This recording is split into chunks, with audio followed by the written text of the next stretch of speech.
Hi friends, welcome to easy cooking with Ekta. Happy Holi to all. आज होली का दिन है एंड दही बड़े का हिसाब से क्विकली आपको इंग्रेडिएंट्स बता देती हूँ।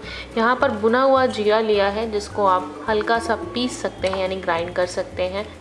Freshly made curd, salt, green chutney, salt to taste, a pinch of hing जो हम इस्तेमाल करेंगे, लगभग 2 बड़े टेबलस्पून ऑयल और सबसे इम्पॉर्टेंट इंग्रेडिएंट है मिक्सचर ऑफ दाल।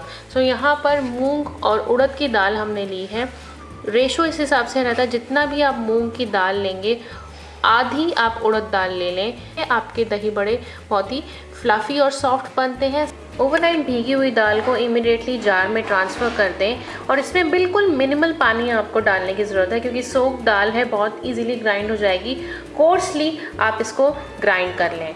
ये देखिए पिसी हुई दाल एकदम रेडी है। इस तरह से आपको पीसना है और अब इसके अंदर जाएगी हींग और हल्का सा नमक और हाथों से हम इसको सर्कुलर मोशन में अच्छे से फेंटेंगे तब तक जब तक ये दाल प्रॉपरली फ्लफ़ी ना हो जाए।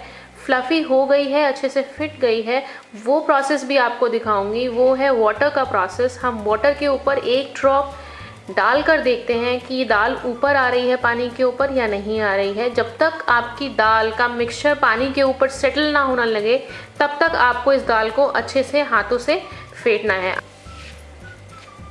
इन गोज़ द हींग, थोड़ा सा नमक की क्वांटिटी आप एडजस्ट कर सकते हैं।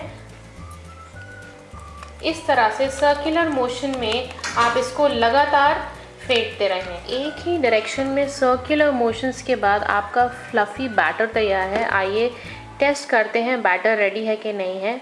अब इस साफ क्लियर वाटर में हम एक ड्रॉपलेट डाल के देखेंगे। अगर वो ऊपर की तरफ आने लगती है दैट मीन्स हमारा बैटर बिल्कुल रेडी है। और ये देखिए ये ऊपर आ गई है बिल्कुल पानी के ऊपर, इसका मतलब बैटर एकदम रेडी है। आइए फटाफट फ्राई करना में आप 2 टेबलस्पून रिफाइंड ऑयल ऐड कर दीजिए, अच्छे से मिला दीजिए और साथ साथ ऑयल गरम होने रख दीजिए। की वजह से बैकग्राउंड में बहुत नॉइज़ है। अब हम इस गरम ऑयल में डालना शुरू करेंगे बड़े। देखिए स्पून की हेल्प से चाहे तो हाथ से भी आप लगातार अपने बड़े ऐड करते जाएं।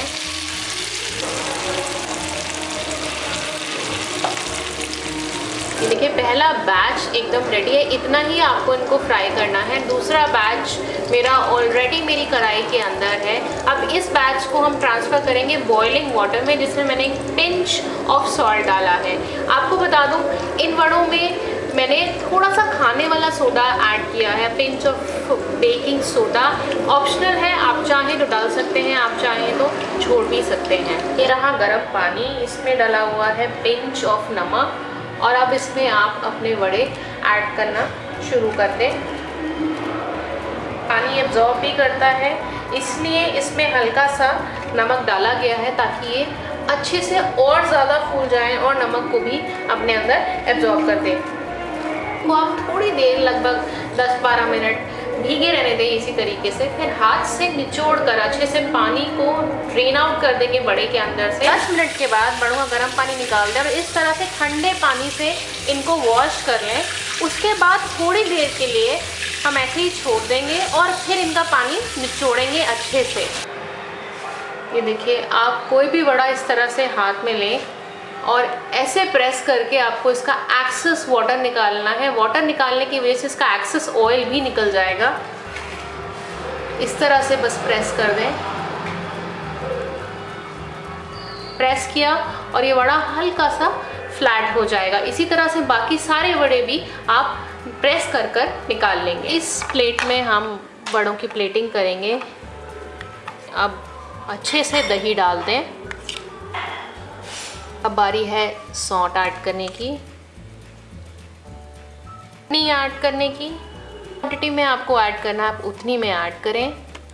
अब एकदम लास्ट में ये देखिए थोड़ा सा भुना हुआ जीरा, थोड़ी सी रेड चिली पाउडर, थोड़ा सा चाट मसाला और पिंच ऑफ सॉल्ट थोड़ा इसके ऊपर से डाल दें इस तरह से। इससे बहुत अच्छा फ्लेवर आ जाता है। जीरे की वजह से स्मोकी फ्लेवर आता है आपकी इस चाट के अंदर। डिश बनकर एकदम रेडी है। आई होप आपको ये होली रेसिपी पसंद आई होगी। अगर पसंद आई है तो चैनल को सब्सक्राइब करना ना भूलें, वीडियो को शेयर करें अपने फ्रेंड्स के साथ, लाइक करें और कुछ कमेंट्स है तो मेरे साथ ज़रूर शेयर करें। Bye bye for now.